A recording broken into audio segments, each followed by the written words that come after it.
तर गिरीश महाजन यांच्या उपस्थितीत आमदार देवयानी फरांदे यांचा विरोध डावलून ठाकरे सेना, काँग्रेस आणि मनसेमधल्या बड्या नेत्यांना भाजपमध्ये प्रवेश देण्यात आलेला आहे। 2 माजी महापौर विनायक पांडे आणि यतीन वाघ यांचाही यात समावेश आहे।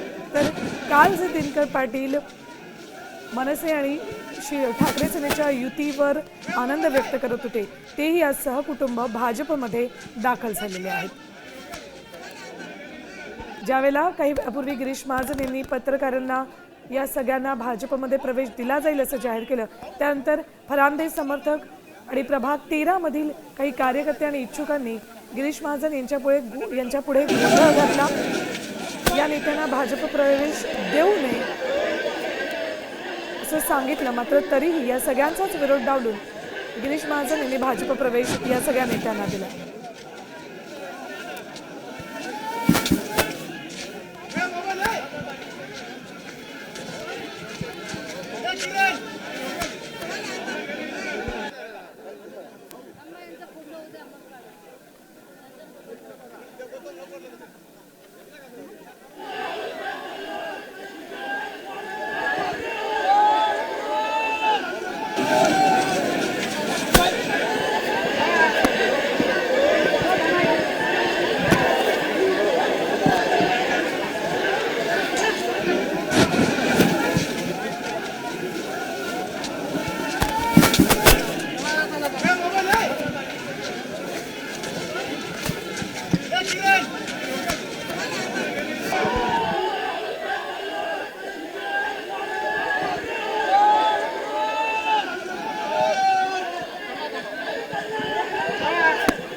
आपण बघतोय नाशिकमध्ये आता भाजपातच राडा झालेला आहे आणि नाशिक महापालिकेत पक्षप्रवेशामुळे आणि त्यानंतर महायुतीत जागा वाटपाचा देखील तिढा वाढलेला असल्याचं दिसतंय। तर परपक्षांवरून भाजपमध्ये मात्र जोरदार राडा झाल्याचं पाहायला मिळालं। दिनकर पाटील यांनी भाजपमध्ये प्रवेश केला आणि भाजप कार्यकर्त्यांनी त्यांना विरोध केला होता।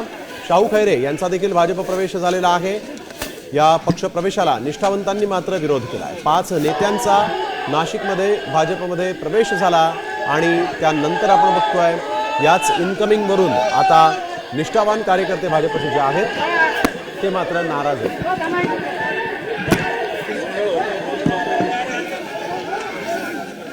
दिनकर पाटील यांनी हाती कमळ घेतलेला आहे आणि त्यानंतर या पक्षप्रवेशावरून भाजपचे निष्ठावान कार्यकर्ते जे आहेत, जुने कार्यकर्ते जे आहेत, त्यांनी नाराजी व्यक्त केलेली आहे।